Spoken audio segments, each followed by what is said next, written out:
Hey guys, I hope you're hungry. Welcome back to War Stories here on the Phillips channel. My name is Jericho, and today I am joined by CyannSentry and IceMann. Hello. Hello. So today we are here to talk about Fantastic Beasts and Where to Find Them, which just came out recently, and it was pretty good. It was Yeah. pretty good. So let's all give our initial thoughts as usual, and again, as usual, non-spoilers for the first half of the review or so, and then we'll let you know when spoilers will begin, and then we'll kind of get into the spoiler stuff later on. So, Cyan, what do you have to say for yourself? I loved it. It was awesome. Of course, it has problems in it. It's not perfect, but I would absolutely watch it again in theaters. No doubt about it. Really? Really?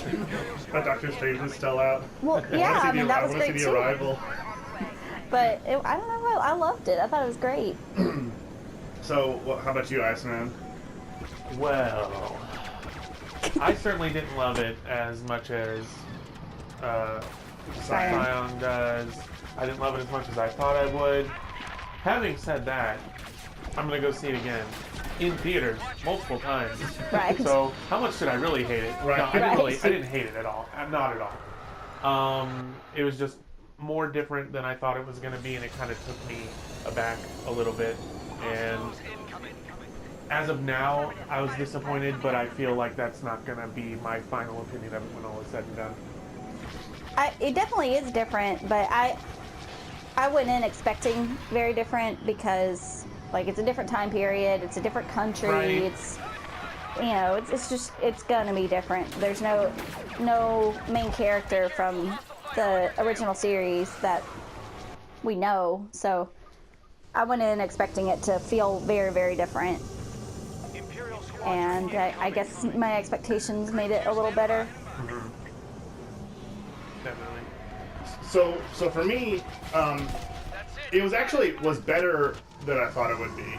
For a long time, I did not have good expectations at all. I thought that it was just going to be a retread, and then Cursed Child came out, and I was so disappointed with that I was just like what is going on with this? Like, I don't do I really want to see a movie? And then this is going to be 5 movies of just filler.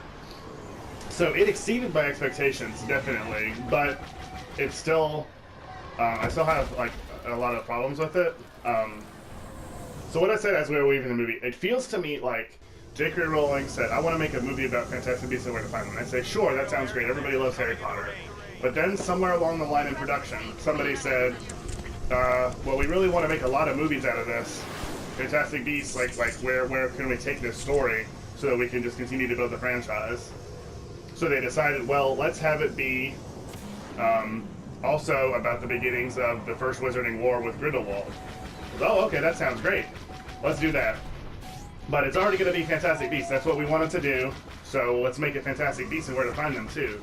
So the end, it feels like 2 movies that got squashed together. Half of it is Newt Scamander fighting his creatures and goofing off with the muggles and everything. And it's really fun and fanciful. And it feels like a Doctor Who episode in a lot of ways.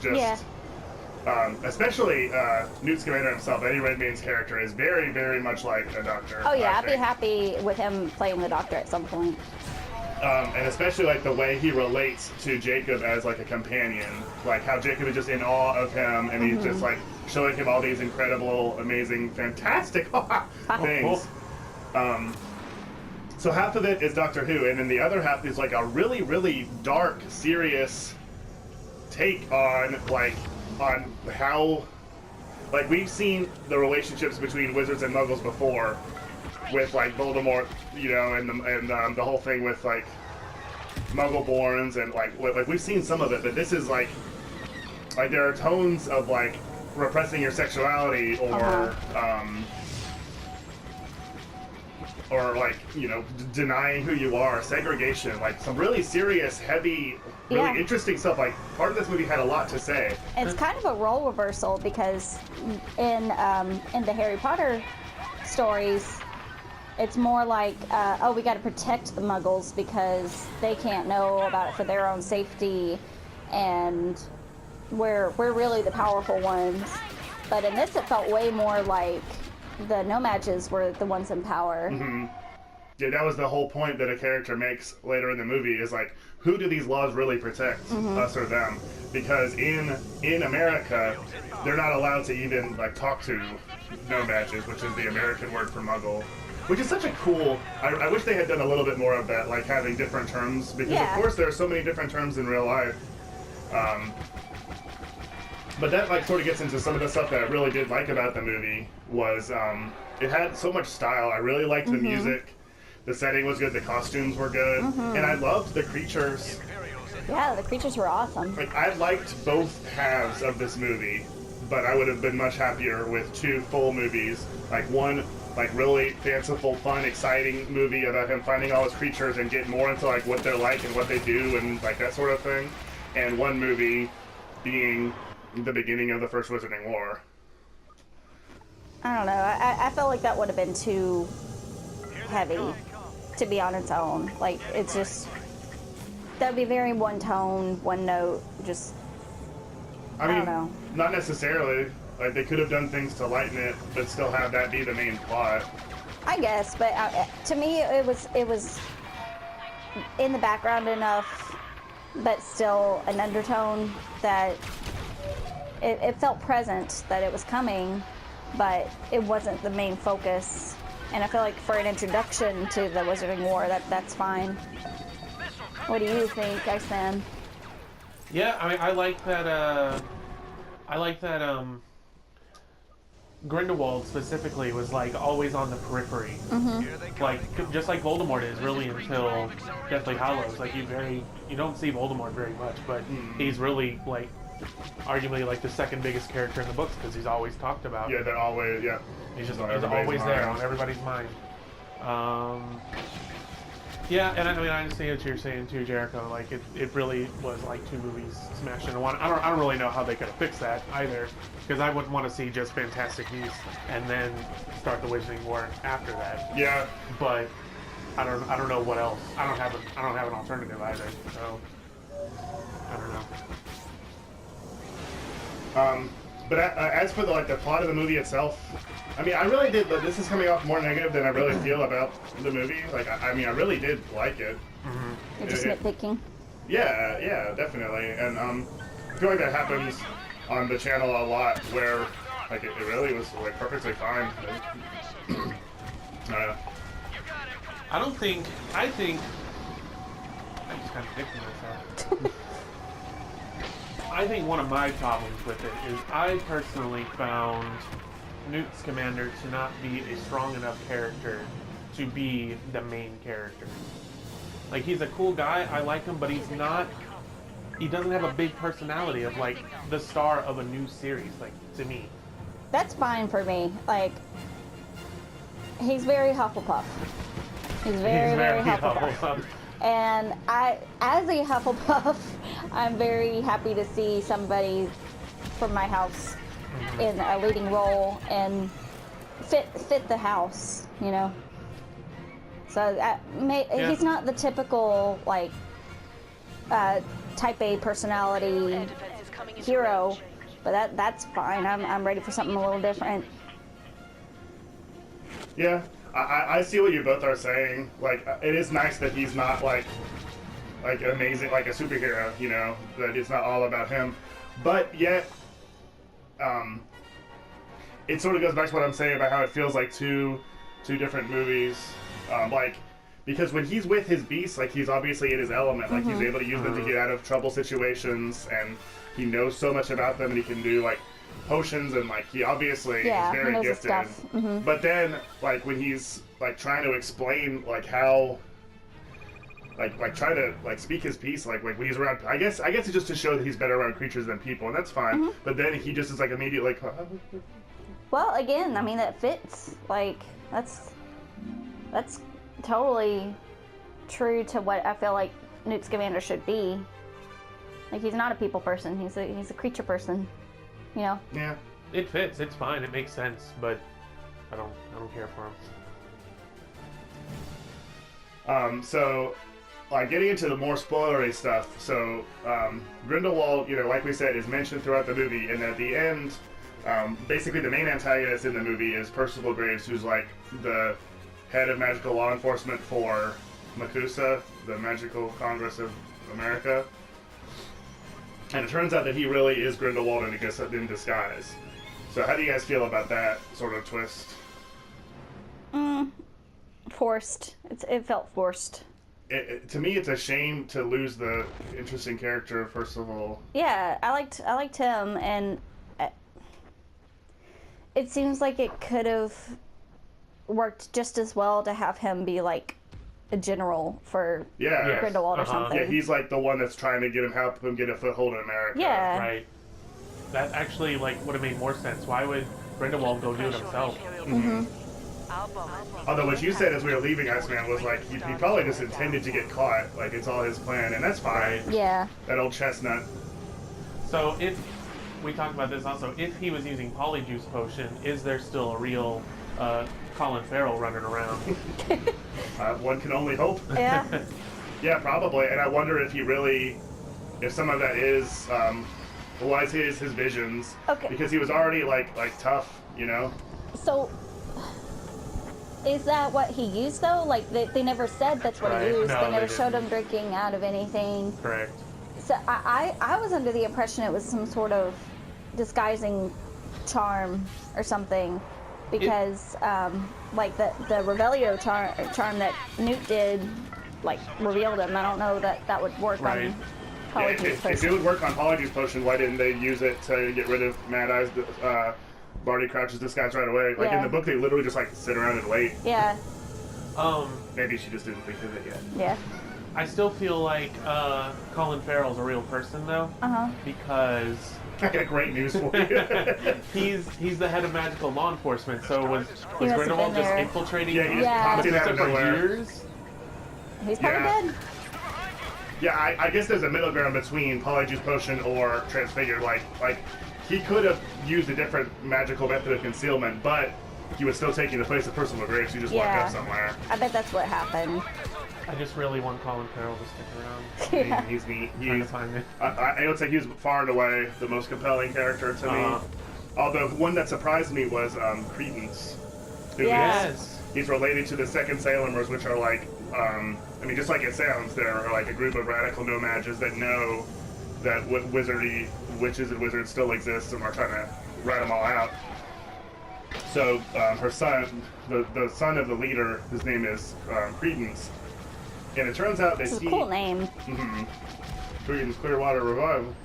Bad men on the so it turns out he's something called an obscurus, which is like what happens if you know you have powers, but like refuse to let them. Like when Harry was little, like he like jumped on top of the school building and made his hair grow back and all that different stuff.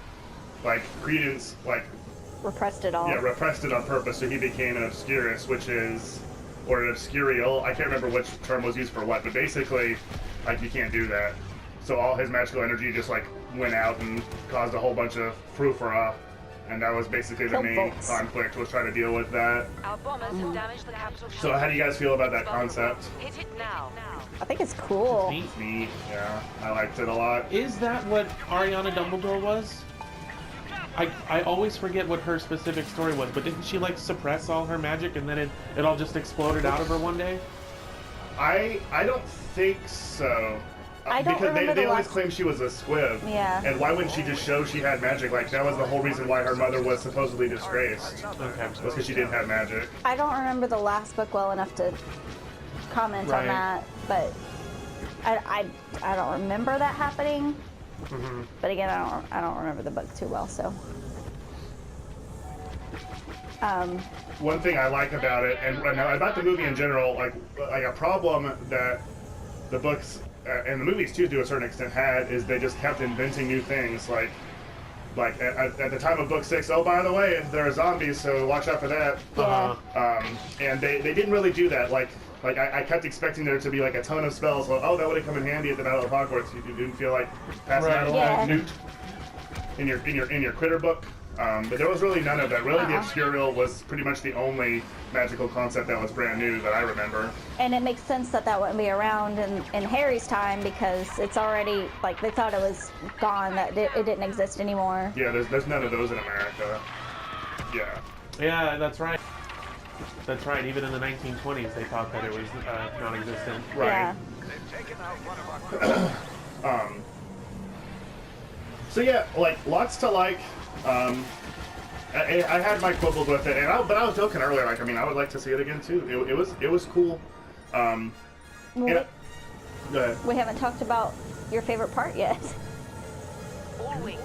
The Target Niffler. Imperial fighter. Oh my Oh my god! So, like, the one thing you have to give to it, and that's why I said, like, I wouldn't mind a Fantastic Beasts. Really, I want, like, a Fantastic Beasts show. Yeah. Where it could be really bite-sized chunk. I just want. I guess I just need to watch Doctor Who. Like Crocodile Hunter style. Oh my god. Yeah, Fantastic it's Beasts so where to great. find him. Like just a different creature every week of him, like, going having adventures, and, like, this is the specific thing we need to do to track it. This is its food. Like, teach about it.